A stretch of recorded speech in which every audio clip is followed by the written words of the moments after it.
Easily my number one reason to be excited about the start of Sacramento Kings training camp is to see different lineup pairings on today's show. Lineup combinations that we need to see Mike Brown at least give a try this season right here on Locked On Kings. You are Locked On Kings, your daily Sacramento Kings podcast, part of the Locked On Podcast Network, your team every day. And now, ladies and gentlemen, it is that time for another episode of Locked On Kings.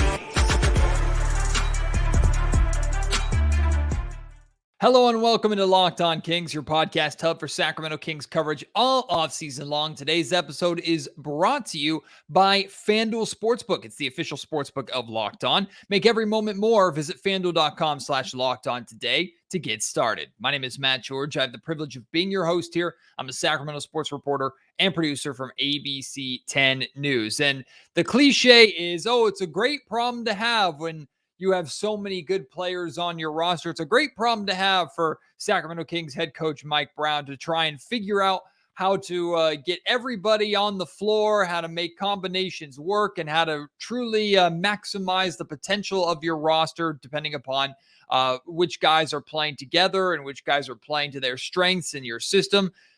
And while that's true, you want to have a roster with as good of players as you possibly can. You would love to field just basically an all-star team out there and know that every single time you put a player into the game that they were going to perform at their highest level. That's not necessarily realistic. And especially in the modern NBA where player personalities and player desire is at the utmost importance compared to maybe in the past of the NBA. Like, if a player is not happy with their playing time, they can let you know about it and they can demand a trade or they can willingly sit out or whatever it may be. Now, I'm not necessarily concerned with too many guys or any guys on this Sacramento Kings roster getting to the point this season where their playing time is causing them to outright refuse to show up, or like, if you remember Marvin Bagley a couple of years ago, refusing to check in for Luke Walton at one point in time.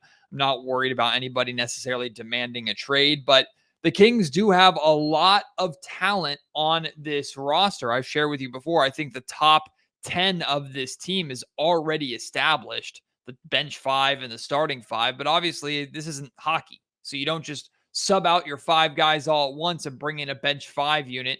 We know Mike Brown likes to stagger his lineups. He wants to have one of De'Aaron Fox or Domantas Sabonis on the floor at all times. At least that was the case last season. That might change a little bit this year with the hopeful emergence of Keegan Murray. Maybe Keegan can establish himself as a go-to scorer to the point that Fox and Sabonis can actually get some rest at the same time. But either way, there are so many talented players on this roster, bench guys and starters, that Mike Brown really needs to figure out which combinations are going to be his go-to. Now, different combinations might be different on certain nights, depending upon matchups and things of that nature. He might be pretty consistent with guys that he wants out on the floor together. So I wrote down some player combinations. Could be a pair of players, could be three players, could be five players, lineups that I am very excited to see the Sacramento Kings try out in preseason and in training camp. Hopefully we get a glimpse of some of these lineups in training camp just to see how they work together. And the first two I'm going to talk about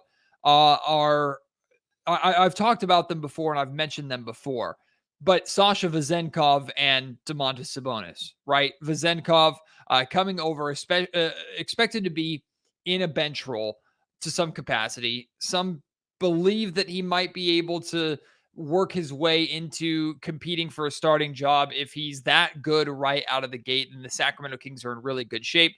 Realistically, I don't see the likelihood of that with Harrison Barnes still being here, Keegan Murray still being here. So in my opinion, Sasha Vezenkov is going to be a solid bench rotational player for the Sacramento Kings this season. But like I said, Mike Brown likes to stagger his lineups. And I want to see what Sasha Vezenkov and Domantas Sabonis look like together. Because on paper, And in theory, they should complement each other perfectly. Now, Sabonis complements a ton of players on this roster. And you're going to notice in these combinations, Sabonis is brought up almost every single time. Like Domantas Sabonis, of course, he's the foundation of what the Sacramento Kings do. I think it was Kevin Herter last season that said that playing with Domantas Sabonis, he's like the easiest player in the league to play with because he looks for your strengths. He tries to get you the ball in your spots.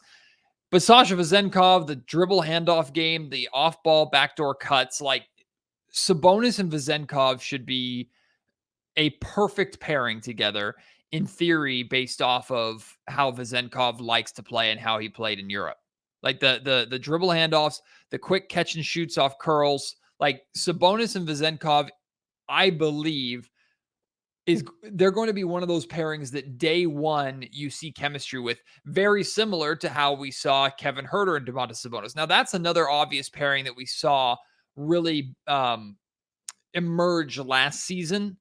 So that's not on this list because we kind of already know what it is and how good it is. But absolutely, like Kevin Herter and Domantas Sabonis need to be on the floor a lot together going forward. And I'm confident that they will be. Both of them are going to be starters more than likely. But Vezenkov and Sabonis, I think, can be a larger version of essentially the same thing. The way you run Herter off of Sabonis and around Sabonis and through Sabonis, I think Vezenkov can be the exact same, except I also think Sabonis is going to be able to find Vezenkov on weak side backdoor cuts and things to where maybe I can even add Herter to this combination of the three, because while you're running Herter off of DHOs, while you're running Herter and Sabonis through one another together on the perimeter, you can have Vezenkov on the wing or Vezenkov in the corner who can be there able to catch and shoot if needed, if his defender leaves him to go and help, or Vezenkov at any time can cut, attack the basket, and if the ball is in Sabonis' hands, I'm pretty confident that Domantas will be able to find the lane and find him. I think Domantas Sabonis and Sasha Vezenkov is going to emerge very quickly as one of the better combinations on this Kings team because they naturally fit well together just playing their style.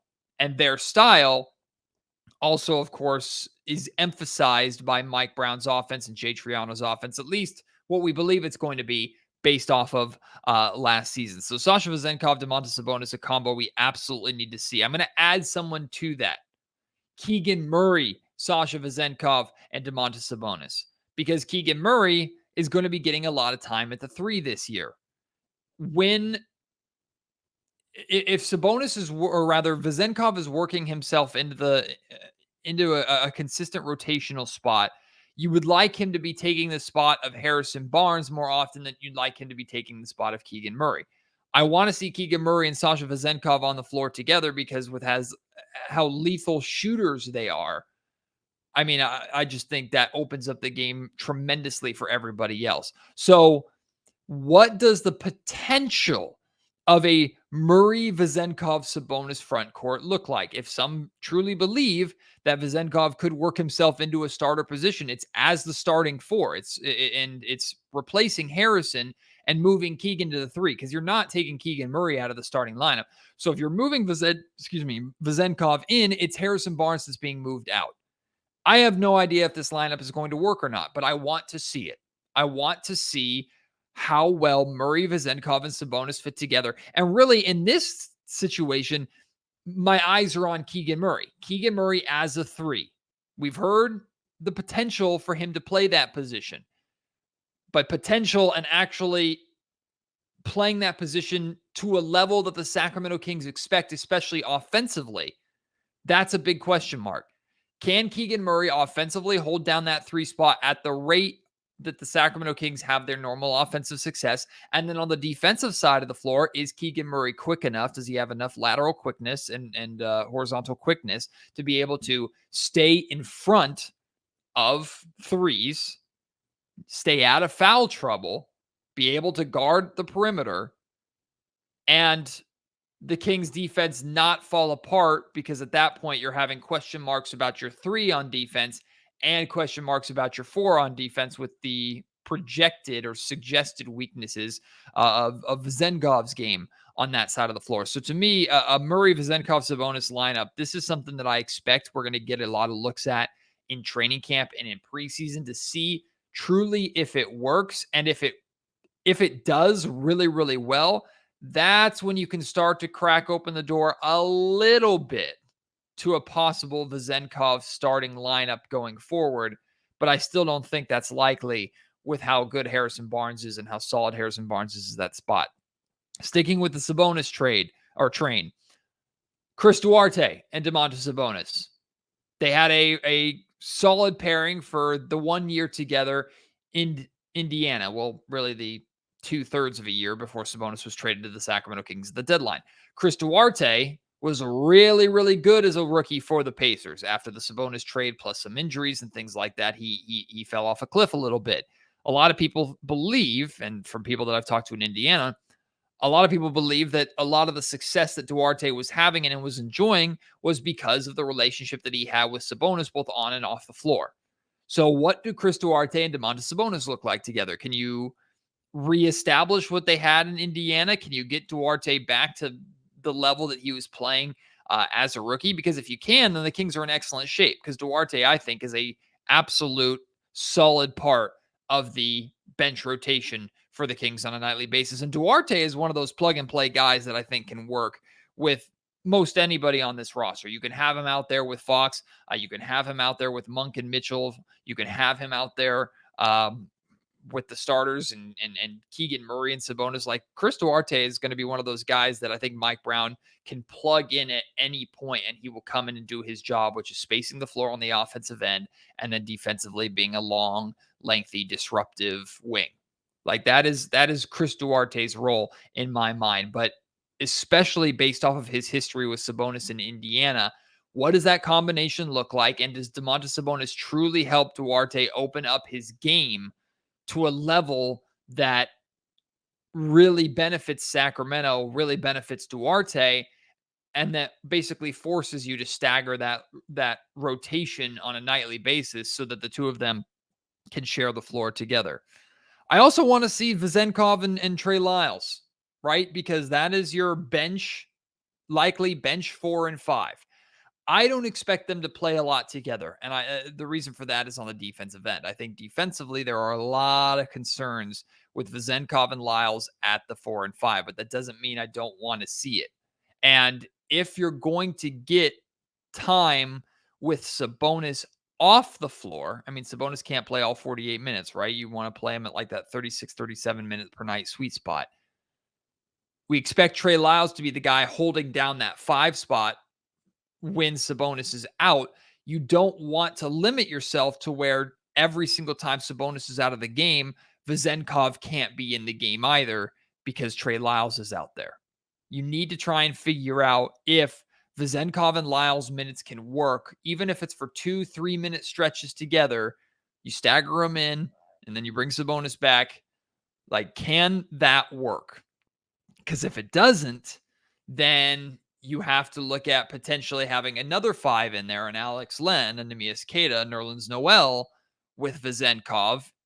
Or while Trey Lyles is out there, it's going to be Keegan Murray with him, or somebody else, Harrison Barnes with him, and not Sasha Vezenkov because of the concerns on the defensive end of the floor. So the Kings need to figure out what they have with the two of them.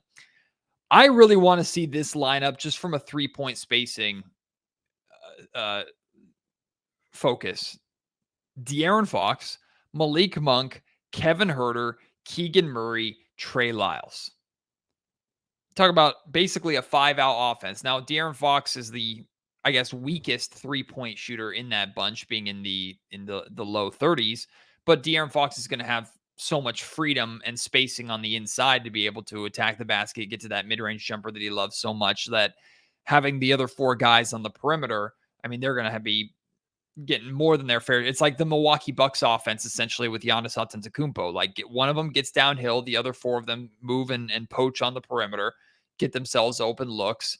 All of those guys are capable of hitting a mid-range shot too, and a number of those guys are hopefully capable of putting the ball on the floor, like Monk, Huerter, and Murray. I do have questions about Kevin Huerter playing the 3. I have questions about how this lineup does defensively. But offensively, man, to see that all those shooters out there on the floor with De'Aaron Fox at any given time, I'm very excited about. And the final combination that I'm very interested in seeing is De'Aaron Fox, Davion Mitchell, and Chris Duarte on the floor together. It's a defensive focus, right? Fox, Mitchell, Duarte. Now, I think you can have these three out there to emphasize on-ball defense without handicapping your offense. Davion Mitchell is capable of being a solid offensive player. Chris Duarte classifies himself as a shooter. And of course, we know what De'Aaron Fox can do. So, what do the three of those guys look like together from a perimeter defensive standpoint? I think that there's a lot of versatility to that defensive lineup. Offensively, you don't want to handicap yourself too much, of course, and maybe you also need to have like Keegan Murray, Domantas Sabonis out there with them, or Harrison Barnes, Trey Lyles out there with them, or some kind of spacing combination to be able to offensively hold down the fort too. But the three of them together on the perimeter defensively for the Sacramento Kings, I think gives Mike Brown a lot of options. And that could be a pairing or a combination that we see Mike lean on when the Sacramento Kings especially need to get some stops. What about closing lineups? Closing lineups are a big question mark. We're going to talk about closing lineups here in just a second. Plus, our own, or Sacramento's own, Frankie Cardicelli from Sacktown Sports 1140, good friend here of the Locked On Kings podcast. Frankie reported the number of national TV games that the Sacramento Kings will have this season. We'll discuss that all in just a second. Before that, though, want to let you know that today's episode of the Locked On Kings podcast is brought to you by FanDuel. And with football season about to kick off, FanDuel is giving you the chance to win all season long. Get this. Right now, go and bet on a Super Bowl winner. It's more than worth your while, not just because if you get it right, you're going to cash in a major payday, but because every single time that team wins over the course of the regular season, you will get bonus bets for you to make more money. So I've been telling you, I'm not a 49ers fan, but I cover the San Francisco 49ers as part of ABC 10 here in Sacramento. The 49ers are a very, very legitimate Super Bowl championship contender. Now, I don't know if you're rooting for that or not, but put some money down on it, because if they get it right, you'll make money on it. But the San Francisco 49ers are likely going to win like 12 games or more this season. Every single week the Niners win, you can get bonus bets that you can use on spreads, player props, overs, unders, and more on any other lines that in any other games you want to bet on throughout the remainder of the regular season. That bet is literally going to make you more money and make you more bets just through the victory of great teams. Go visit FanDuel.com/LockedOn. Start earning bonus bets with America's #1 sportsbook. That's FanDuel.com/LockedOn. Closing lineups are arguably way more important than starting lineups are, even though the starters are the guys that kind of are labeled as your best five, and the guys that get their names up in lights that are introduced before a game starts, yada, yada, yada. The five guys who are out there closing a game, especially a close game, are typically the five to keep the biggest eye on. Malik Monk was not a starter for the Sacramento Kings, but Malik Monk was quite often a closer for the Kings, someone who the Kings needed to have out there to help them secure a win. But it wasn't like that every single night. So let's talk about potential closing lineups for the Sacramento Kings. I would love your input on this, because I think three are absolutely 100% established. It's Fox, it's Sabonis, and it's Keegan Murray. Like, those three guys, for the most part, have to be on the floor to close games. Keegan is a maybe. If he's having one of those rough nights, maybe you can get away with Keegan not closing every once in a while. But for the most part, like, those three are going to be on the floor to close games for the Sacramento Kings. So who are the other two with them? Some of you might say that, no, Matt, the Kings have four guys that need to be on the floor closing, and have Malik Monk be in that group. I think Malik Monk and Kevin Huerter are relatively interchangeable. I don't know if you can have both of them on the floor at the same time. Although, like we talked about with that three-point shooting combination last segment, maybe Monk and Huerter can work together. We didn't see that a lot, though, last season, which leads me to believe that we're probably not going to see a lot of it again. So at times, I think Mike Brown is going to go into the fourth quarter, into his closing time, and he's going to decide Monk or Herder based off of the game that they're having and based off of what's happening or what their opponent is doing. So that kind of leaves that 5th spot. Does Davion Mitchell work his way into that 5th spot? I think he has a really tough time being a 6-footer. I think Davion Mitchell is unfortunately kind of the odd man out here. Now, the Kings would love to have him out there at times for his defense. And if the Kings really want to go small, you could have Mitchell out there with either Monk or Kevin Herter at the 3. In theory, you might be able to get away with that because of the upside that Mitchell provides you on the defensive end of the floor. But I have question marks about that. I think Davion Mitchell is good enough for sure to be a closer for the Kings, but it's the combination around him that might make things difficult. Sasha Vezenkov. Does Vezenkov potentially make a case for being a closer? Is Vezenkov out there as a 4? And then I think it's kind of him and Harrison Barnes that are battling for that spot. What does your closing 5 look like? I think my closing 5 at this point in time going into the season is Fox, Monk, Barnes, Murray, Sabonis. It's essentially your starting 5, take out Herter, add in Malik Monk. Now, one of the reasons for that is because I trust Malik as a secondary creator and playmaker more right now than I trust Keegan Murray. That's a point that Keegan needs to get to this season, and hopefully will get to as a creator, as a playmaker for his teammates, but specifically someone who can create for himself. If he's able to do that, then maybe it makes more sense to have Kevin Herter out there with the closers because Kevin is more of a play off the ball, play around his teammates, and play around the offense. He's less of a shot creator and playmaker than Malik Monk is. And the Kings at times needed more playmaking on the floor. In addition to De'Aaron Fox, Fox couldn't do it all. So Monk was out there with De'Aaron. Again, my closing lineup at this point in time going into the season is basically the starters minus or swapping out Kevin Herter for Malik Monk at this point.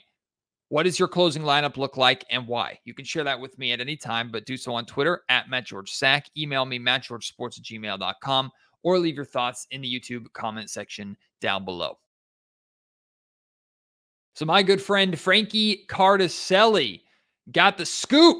He got the scoop yesterday, putting it out there that the Sacramento Kings, according to a league source, will have 10 national TV games next season, including the team's home opener, date and opponent to be announced. Frankie goes on to clarify that NBA TV games are included in the count, but it's still to be announced on which ones are NBA TV games, which ones are ESPN, and which ones are TNT.